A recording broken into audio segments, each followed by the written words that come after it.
प्यारे दर्शकों नमस्कार। तारीख है आज 28 जून 2025, दिन शनिवार। हिंदी तिथि आषाढ़ माह शुक्ल पक्ष तृतीया। आइए नजर डालते हैं हमारे प्यारे राज्य हिमाचल प्रदेश की तमाम बड़ी खबरों पर।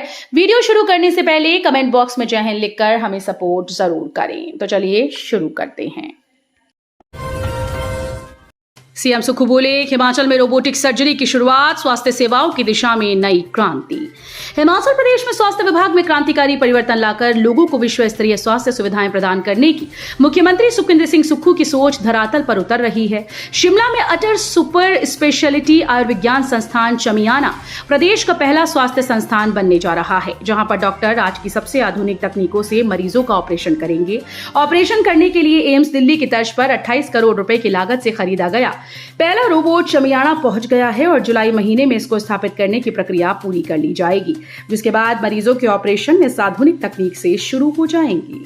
अटल Institute of Medical Super Specialist Chamiyana के प्रिंसिपल डॉक्टर ब्रजलाल ने बताया कि रोबोटिक सर्जरी का फायदा जहां मरीजों को मिलेगा, वहीं ऑपरेशन करने वाले डॉक्टर भी इसका फायदा लेंगे। रोबोटिक सर्जरी से मरीजों को ऑपरेशन के लिए बहुत ही छोटा चीरा लगाना होता है, जिससे कम खून बहता है और खून चढ़ाने की जरूरत भी कम पड़ती है। भानुपल्ली बिलासपुर बैरी लेह रेलवे परियोजना में बड़ी उपलब्धि, 3 किलोमीटर लंबी सुरंग हुई ब्रेक थ्रू। सामरिक दृष्टि से अत्यंत महत्वपूर्ण भानुपल्ली बिलासपुर बेरी लेह रेलवे लाइन परियोजना के भानुपल्ली से बिलासपुर चरण में चल रही निर्माण कार्य में रेलवे को बड़ी उपलब्धि हासिल हुई और 2027 के निर्माण कार्य को पूरा करने के लक्ष्य को प्रोत्साहन मिला है। भानुपल्ली बिलासपुर रेलवे लाइन की टनल नंबर 8, जो कि स्वारघाट क्षेत्र में बन रही थी, इस टनल का निर्माण कार्य पूर्ण हो गया है। शुक्रवार सुबह टनल नंबर 8 का सफल ब्रेक थ्रू हो गया। परियोजना अपने अंतिम चरण में पहुंच चुकी है। इस टनल की कुल लंबाई 2933 मीटर है। जुलाई की इस तारीख से पहले अवश्य करवाएं धान और मक्की की फसलों का बीमा। किसानों को केवल 48 रुपए प्रति कनाल प्रीमियम देकर 2400 रुपए प्रति कनाल तक का बीमा कवरेज मिलेगा। फसल बीमा कराने की अंतिम तिथि 15 जुलाई 2025 निर्धारित की गई। ये जानकारी एडीएम शिल्पी बेगटा ने दी। वो यहां धर्मशाला में खरीफ 2025 फसल बीमा योजनाओं की जिला स्तरीय निगरानी समिति की बैठक की अध्यक्षता कर रही थी। एडीएम ने बताया कि किसान क्रेडिट कार्ड धारक ऋणी किसानों का बीमा स्वतः किया जाएगा, जब तक वे बैंक को लिखित रूप से मना न करें। गैर ऋणी किसान लोकमित्र केंद्र, बैंक शाखा अधिकृत एजेंट या पोर्टल के माध्यम से अपना बीमा करवा सकते हैं। अगले महीने से पंचायतों में ग्राम सभाएं, बीपीएल सूचियों की होगी समीक्षा। प्रदेश की पंचायतों में जुलाई माह से ग्राम सभाओं का आयोजन किया जाएगा। प्रदेश के जिलों में पंचायतों की ग्राम सभाओं के लिए अलग अलग तिथियां तय की गई। पंचायतों की ग्राम सभाओं में बीपीएल सूचियों की समीक्षा की जाएगी। प्रदेश की पंचायतों में अलग अलग तिथियों को ग्राम सभाओं का आयोजन किया जाएगा। प्रदेश भर से बीपीएल सूची में शामिल होने के लिए 2.25 लाख परिवारों ने आवेदन किया है। बीपीएल के लिए आए आवेदनों के सत्यापन की प्रक्रिया शुरू हो चुकी है। पंचायतों में बीपीएल चयन के लिए एसडीएम के द्वारा पंचायत सचिव, पटवारी और आंगनबाड़ी कार्यकर्ताओं की 3 सदस्यों की कमेटी गठित की गई। पंचायत सचिव, पटवारी, आंगनबाड़ी कार्यकर्ताओं की कमेटी बीपीएल परिवारों के आवेदन का सत्यापन कर रही है। स्वास्थ्य और पोषण क्षेत्र में चंबा जिला देश भर में अव्वल, अब तक मिली 22 करोड़ की प्रोत्साहन राशि।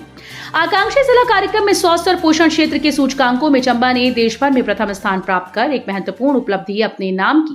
उपायुक्त मुकेश रिपसवाल ने बताया कि नीति आयोग की ओर से जारी फरवरी 2025 की आकांक्षी जिलों की डेल्टा रैंकिंग में चंबा को यह गौरव प्राप्त हुआ। बताया कि नीति आयोग विभिन्न सेक्टर्स में जिलों के प्रदर्शन के आधार पर रैंकिंग जारी करता है।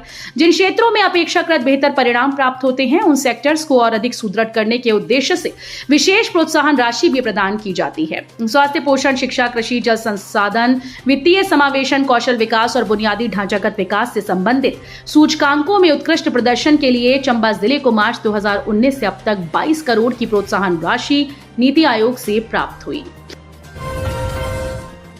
कानूनी झगड़े कम करने के लिए एमनेस्टी योजना 2025 को मंजूरी, मांडविया की अध्यक्षता में हुई बैठक। कर्मचारी राज्य बीमा निगम ने एमनेस्टी स्कीम 2025 को मंजूरी दी। ये 1 अक्टूबर 2025 से 30 सितंबर 2026 तक की अवधि के लिए कार्यशील विवाद समाधान विंडो है। इसका उद्देश्य कानूनी झगड़ों को कम करना और ईएसआई अधिनियम में अनुपालन को बढ़ावा देना है। पहली बार कवरेज के संबंध में नुकसान और ब्याज से जुड़े मामलों के साथ साथ विवादों को भी शामिल किया गया। केंद्रीय श्रम व रोजगार एवं खेल मंत्री डॉक्टर मनसुख मांडविया ने ये जानकारी शुक्रवार को शिमला में कर्मचारी राज्य बीमा निगम की 196वीं बैठक की अध्यक्षता करते हुए दी। एचपी और हिमालयन वन अनुसंधान संस्थान के बीच हुआ एमओयू। हिमाचल प्रदेश विश्वविद्यालय और हिमालयन वन अनुसंधान संस्थान पंथाघाटी के बीच समझौता ज्ञापन पर हस्ताक्षर हुए। इस समझौता ज्ञापन का मुख्य उद्देश्य दोनों संस्थानों के बीच शैक्षणिक और अनुसंधान सहयोग को बढ़ावा देना है। दोनों संस्थान अकादमिक गतिविधियों को बढ़ावा देने के लिए अपनी अपनी महत्वपूर्ण अनुसंधान व सुविधाओं को साझा करने के लिए सहमत हुए। साथ ही दोनों संस्थान हितों को ध्यान में रखते हुए और दोनों संस्थानों को नियंत्रित करने वाले तैयार नियमों के अंतर्गत विज्ञान और प्रौद्योगिकी के उच्च प्राथमिकता वाले क्षेत्रों में अनुसंधान गतिविधियों को बढ़ावा दिया जाएगा। 9 साल की धान्वी ने ग्लैमर की दुनिया में बजाया अपनी प्रतिभा का डंका, फर्स्ट रनर अप का जीता खिताब। हमीरपुर जिले की बड़सर विधानसभा क्षेत्र की टिप्पर पंचायत के छोटे से गांव लोहरवी की रहने वाली 9 वर्षीय धान्वी शर्मा ने ग्लैमर की दुनिया में अपनी प्रतिभा का डंका बजाया है। धान्वी ने टीवी रियलिटी शो किसमें कितना है दम सीजन 11 में शानदार प्रदर्शन करते हुए फर्स्ट रनर अप का खिताब अपने नाम किया। इस प्रतियोगिता के 4 राउंड हिमाचल में आयोजित किए गए, जिनमें से चयनित होकर धान्वी ने ग्रैंड फिनाले में जगह बनाई। हिमाचल की वादियों के कायल हुए केंद्रीय मंत्री किरेन रिजिजू तरंडा ढांक का वीडियो शेयर कर बोली ये बात। केंद्रीय संसदीय और अल्पसंख्यक मामले मंत्री किरेन रिजिजू ने अपने 3 दिवसीय दौरे के दौरान हिमाचल प्रदेश की वादियों को नजदीक से निहारा और इसे अपने कैमरे में कैद किया। उन्होंने इसके वीडियो अपने सोशल मीडिया अकाउंट पर भी साझा किए। इसमें जनजातीय जिला किन्नौर को जोड़ने वाले नेशनल हाईवे 5 से गुजरते समय तरंडा ढांक का वीडियो भी डाला गया। इसको देखने के बाद केंद्रीय मंत्री कहते हैं कि ये कितना भयानक है। अगर यहाँ से कोई गिर गया तो जिंदा तो छोड़ दीजिए, हड्डी भी नहीं मिलेगी। उन्होंने इस बात पर आश्चर्य जताया कि इतने खतरनाक तरीके से पहाड़ों को तराश कर बनाई गई सड़क पर भूस्खलन यानी लैंडस्लाइड नहीं होता। यहाँ पर माता तरंडा का मंदिर भी है, जिनके आध्यात्मिक प्रभाव के यहाँ साक्षात दर्शन होते हैं। प्रत्येक कर्मी सेवा काल में एक बार दुर्गम इलाके में दे सेवाएं, हाईकोर्ट ने दिए निर्देश। हिमाचल प्रदेश हाईकोर्ट ने सरकारी कर्मचारियों के तबादले को लेकर राज्य सरकार की नीति पर एक बार फिर से कड़ी टिप्पणी दी है। न्यायाधीश संदीप शर्मा की अदालत ने मुख्य सचिव को निर्देश दिए कि सभी विभागों को निर्देश जारी करें। इसमें सुनिश्चित किया जा सके कि प्रत्येक कर्मी अपने सेवा काल में एक बार जनजातीय और दुर्गम क्षेत्र में सेवाएं दें। अदालत ने मुख्य सचिव को इस आदेश के अनुपालन की रिपोर्ट 2 सप्ताह के भीतर रिकॉर्ड पर रखने को कहा। अदालत ने कहा कि जिन कर्मचारियों ने पहले ही कठिन और जनजातीय क्षेत्र में सेवाएं दी, उन्हें बार बार ऐसे स्थान पर स्थानांतरित नहीं किया जाना चाहिए। 11 वर्षीय बच्ची की दुर्लभ बीमारी का हुआ ऑपरेशन। अखिल भारतीय आयुर्विज्ञान संस्थान बिलासपुर ने एक बार फिर से चिकित्सा क्षेत्र में अपनी उत्कृष्टता का परिचय देते हुए 2 जटिल और दुर्लभ बाल चिकित्सा मामलों का सफलतापूर्वक इलाज किया। ये संस्थान में बाल शल्य चिकित्सा को मजबूत करने की दिशा में एक बड़ी उपलब्धि मानी जा रही है। पहले मामले में जिला कुल्लू की रहने वाली 11 वर्षीय बच्ची को सांस लेने में तकलीफ, बुखार और फेफड़ों में गांठ की समस्या के चलते एम्स बिलासपुर लाया गया। जांच में यह सामने आया कि बच्चे के फेफड़े में हाइडेटेड सिस्ट मौजूद थी, जो कि बच्चों में एक अत्यंत दुर्लभ बीमारी है।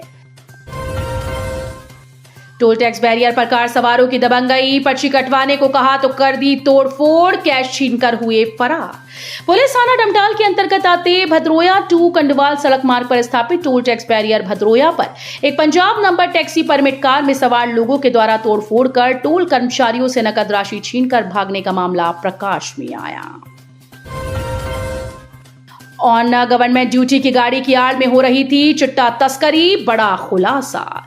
सदर थाना पुलिस के द्वारा गत देर सायं जिस ऑन गवर्नमेंट ड्यूटी की गाड़ी से 18.5 ग्राम चिट्टा बरामद किया गया था, वो गाड़ी पहले वन विभाग में लगी थी और इस गाड़ी का वन विभाग से करार गत 5 जून को समाप्त हो गया था और मौजूदा समय संबंधित गाड़ी किसी भी सरकारी विभाग के साथ अटैच नहीं थी।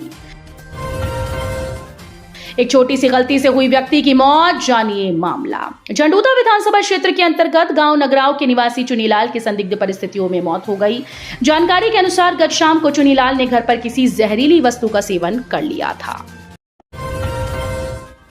तो ये थी आज की फटाफट खबरें। हम मिलेंगे अगले बुलेटिन में, तब तक के लिए धन्यवाद। जय हिंद।